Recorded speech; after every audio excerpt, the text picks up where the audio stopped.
Neraca perdagangan Indonesia pada periode Januari hingga Mei 2020 mengalami surplus 4,31 miliar dolar Amerika. Kepala Badan Pusat Statistik BPS Suharyanto mengatakan, posisi surplus ini bukan berita yang menggembirakan karena surplus perdagangan terjadi karena impor turun lebih dalam dibandingkan ekspor. BPS mencatat total nilai ekspor pada Mei 2020 turun 28,95%. Sementara impor turun 42,2% dibanding Mei tahun lalu. Penurunan impor ini terjadi pada semua jenis barang, baik barang konsumsi, bahan baku, maupun barang modal.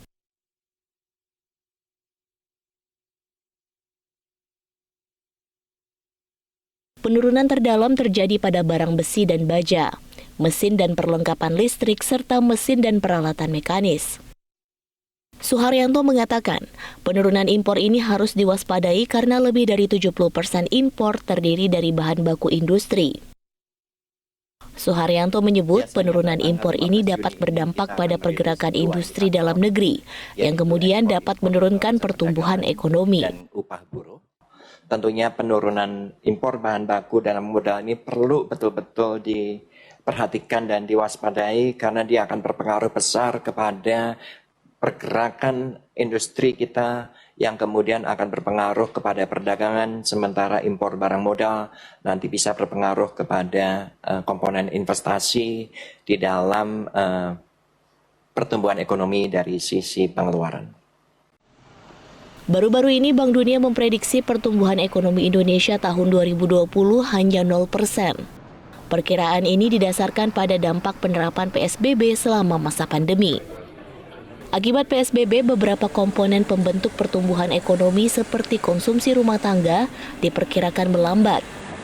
Selain konsumsi, faktor investasi juga diprediksi akan melambat, seiring dengan besarnya ketidakpastian global, penurunan harga komoditas, dan pelemahan aktivitas ekonomi. Dari Jakarta, Tim Liputan, Metro TV.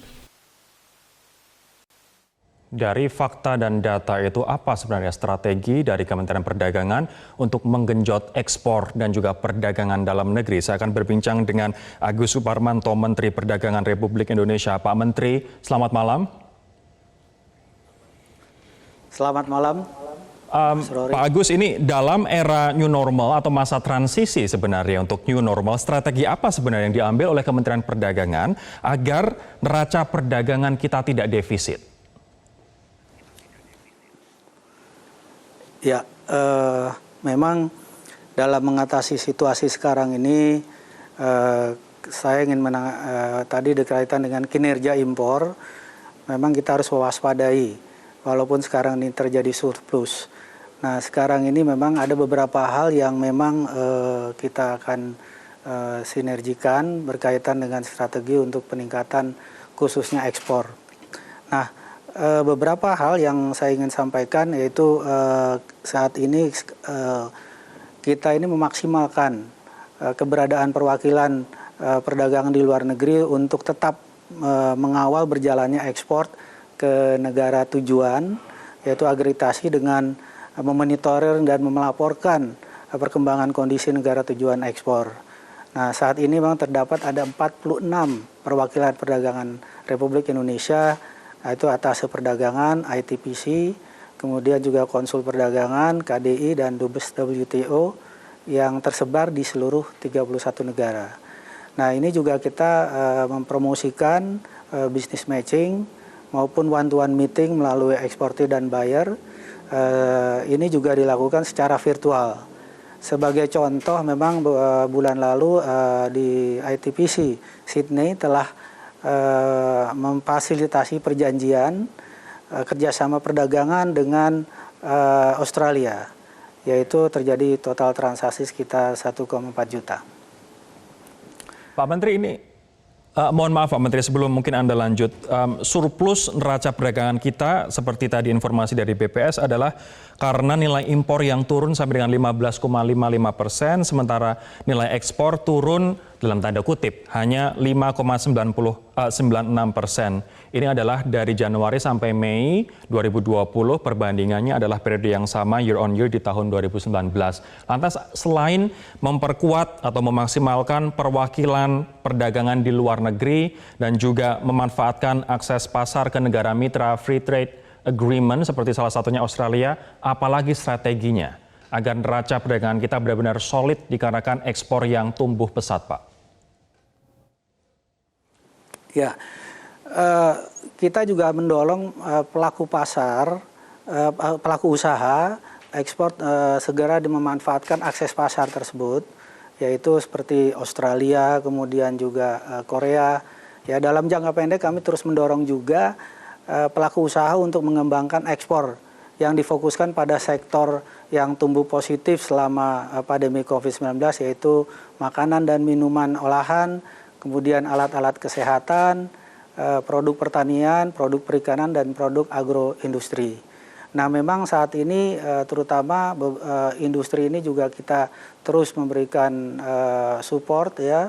Dan selain itu juga pelaku usaha kami dorong dengan pengembangan ekspor bisa difokuskan pada negara yang kondisi penanganan pandemi COVID ini sudah pulih dan mulai pulih seperti Tiongkok, Australia, Selandia Baru, Jepang, Korea Selatan, dan beberapa negara tujuan ekspor lainnya. Ini salah satu strateginya adalah mendorong pelaku usaha pengembangan ekspor yang tumbuh positif seperti makanan, kemudian minuman, dan juga alat kesehatan. Artinya sekarang alat kesehatan yang sempat kemudian waktu itu dilarang untuk ekspor karena untuk memenuhi kebutuhan dalam negeri, saat ini sudah bisa ekspor kembali, Pak? Ya. Betul, salah satunya ada beberapa hal yang memang kita misalnya tadi APD ini kan sekarang sudah dicabut larangan terbatas untuk ekspornya dan kita sudah memberikan luang untuk dimanfaatkan hal tersebut, terutama masker dan APD ini memang dengan kondisi kita harus penuhi dulu kebutuhan dalam negeri dan ini banyak peluang lainnya. Dan juga kita mensosialisasikan UMKM yang memang produk-produknya ini bisa diekspor dan kita fasilitaskan ini dengan sarana-sarana atau ke atas perdagangan kami di luar negeri. Ini Pak Menteri, pandemi COVID-19 mengubah tren atau mengubah komoditas ekspor dan impor tidak hanya Indonesia tapi dunia begitu. Apa kemudian strategi Kementerian Perdagangan untuk menyikapi perubahan tren pasar ini? Ya, memang banyak perubahan tren pasar yang saat ini kita memfokuskan tiga produk, yaitu produk yang tumbuh positif selama pandemi COVID-19 ini, kemudian juga yang pulih kembali dalam produk yang pulih kembali pada situasi pandemi ini, dan juga pasca munculnya akibat pandemi COVID-19 ini. Nah, selama penanganan COVID-19 ini hingga masuk taraf era normal baru, peningkatan ekspor pada sektor yang tumbuh positif selama pandemik seperti tadi yang saya katakan makanan dan minuman olahan, alat-alat kesehatan, pertanian, produk perikanan, serta produk agroindustri. Kemudian juga fokus pada kembali pulih pasca seperti otomotif, ya, kemudian alas kaki, elektronik, dan besi baja. Kemudian juga yang akan dijalankan fokus pada produk baru yang produk yang muncul akibat COVID-19 ini seperti produk farmasi dan produk-produk ekspor baru yang merupakan hasil relokasi industri yang dari beberapa negara ke Indonesia. Pak Menteri, apakah sudah ada memang relokasi yang notable begitu, pabrik-pabrik khususnya dari Tiongkok, mungkin karena perang dagang Amerika Serikat dengan Tiongkok sehingga relokasi ke Indonesia? Adakah pabrik-pabrik yang besar, yang notable, yang sudah pindah ke Indonesia, Pak? Ya, memang saat ini dalam proses ya, beberapa negara dari Tiongkok seperti ini banyak peluang dan ini memang saat ini sedang kita bahas dan negosiasikan dengan mereka. Nah, kita otomatis juga menyiapkan juga fasilitas yang mereka inginkan. Dan ini suatu peluang yang besar sehingga investasi masuk ke Indonesia sehingga menciptakan lapangan kerja baru. Baik, Pak Agus, nanti Senin depan pemerintah akan membuka 9 sektor ekonomi yang dinilai sebagai jalan tengah saat pandemi seperti kemudian pertambangan, perminyakan, konstruksi, perkebunan, perikanan, dan lain sebagainya. Nah, pertanyaan saya nanti adalah bagaimana 9 sektor ini dapat menjaga dan mengakselerasi perdagangan dalam negeri. Kita akan kembali pemirsa dengan pertanyaan tersebut usai jeda berikut ini.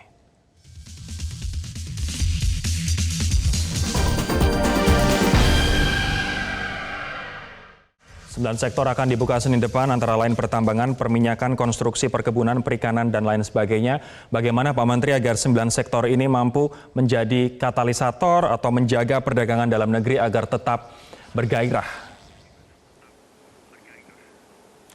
Ya, memang dengan dibukanya rencana buka 9 sektor tadi, kedepannya pemerintah akan mewajibkan setiap sektor untuk memiliki protokol kesehatan dengan standar operasional yang SOP yang jelas dan memastikan rakyat aman dan sehat dalam menjalankan aktivitas perdagangan. Nah, khusus untuk sektor perdagangan dalam negeri semasa PSBB mulai diberlakukan pada masa pandemi ini di sejumlah wilayah Indonesia. Nah, kami dari Kementerian Perdagangan telah juga secara aktif untuk tetap dibukanya pasar raya dengan memberlakukan protokol kesehatan yang ketat dan disiplin yang tinggi. Nah, setiap kegiatan menggunakan masker, sarung tangan, dan menyediakan tempat cuci tangan juga, serta physical distance, seperti yang diatur dalam Permenkes nomor 9 tahun 2020. Nah, selain itu juga harus berkomitmen untuk menjaga stabilitas harga dan pasokan barang kebutuhan pokok dan barang penting lain nasional.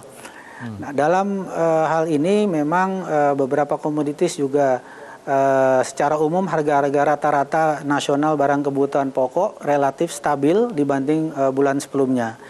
Seperti beras medium, minyak goreng kemasan, kemudian tepung terigu, kedelai, daging, dan sapi serta cabai merah besar. Nah, memang dengan situasi ini kita kembali lagi pelaksanaannya semua dengan mengedepankan protokol kesehatan ini akan memperlancar kegiatan-kegiatan perdagangan tersebut.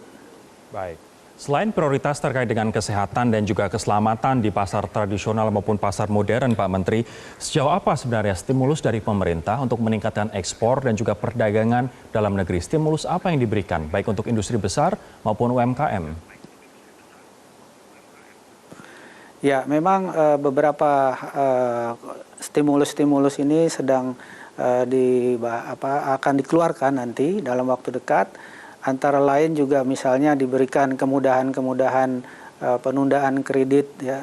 Kemudian juga dengan bunga murah ini juga 6% kur yang tanpa jaminan ini berlaku bagi UMKM yang sebesar 50 juta, dan ini juga akan menambah semangat mereka bekerja, dan juga di sini bagi industri-industri juga pun akan diberikan stimulus-stimulus. Kemudian juga berkaitan dengan pelaksanaan retail.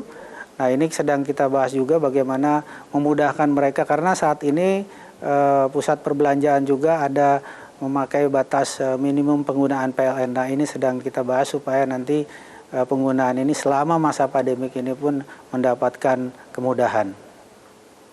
Tadi Anda mengatakan, Pak Agus, bahwa keselamatan menjadi prioritas dan Kementerian Perdagangan pun sangat concern pada pengetatan protokol kesehatan di pasar tradisional maupun di pasar modern begitu. Seperti apa koordinasinya dengan pemerintah daerah agar pasar tradisional dan pasar modern benar-benar secara ketat melaksanakan protokol kesehatan agar ekonomi jalan tapi juga tidak berbahaya begitu bagi masyarakat? Ya, memang sekali lagi nomor satu adalah mengedepankan protokol kesehatan, karena arahan Bapak Presiden keselamatan dan kesehatan masyarakat itu menjadi prioritas utama dalam melaksanakan aktivitas perdagangan. Nah, hal ini bagi para pedagang maupun pelayan daripada di toko maupun di restoran juga harus menggunakan sarung tangan, kemudian face shield, masker, dan juga hand sanitizer. Nah, untuk pasar tradisional juga pun koordinasi dengan Pemda ini harus mengedepankan untuk diambil tes rapid test ataupun PCR, sehingga aman bagi pedagang juga dan aman bagi konsumen atau para calon pembeli. Nah, memang kalau kita utamakan dengan protokol kesehatan ini, semuanya menjadi aman dan nyaman bagi baik pedagang maupun calon pembeli. Nah, kembali lagi tadi dalam retail modern atau pusat perbelanjaan, ini juga halnya sama. Nah, ini semuanya kegiatan ini harus ada physical distance. Ya, jarak selain tadi menggunakan face shield, sarung tangan, dan masker selalu kita jaga setiap dan juga jangan bersentuhan. Nah, ini akan membawa kenyamanan dan aman bagi para calon pembeli maupun pedagang. Terakhir untuk Anda Pak Menteri, apa pesan Anda untuk para pelaku perdagangan seperti UMKM, kemudian pelaku ekspor impor dan juga industri dalam negeri? Ya, saya juga mengingatkan dan mengajak seluruh media menyampaikan kepada masyarakat bahwa stok kebutuhan bahan pokok sangat tercukupi dan harga stabil, serta dalam pelaksanaan kegiatan sehari-hari, terutama khususnya dalam aktivitas perdagangan harus mematuhi atau disiplin menggunakan protokol kesehatan.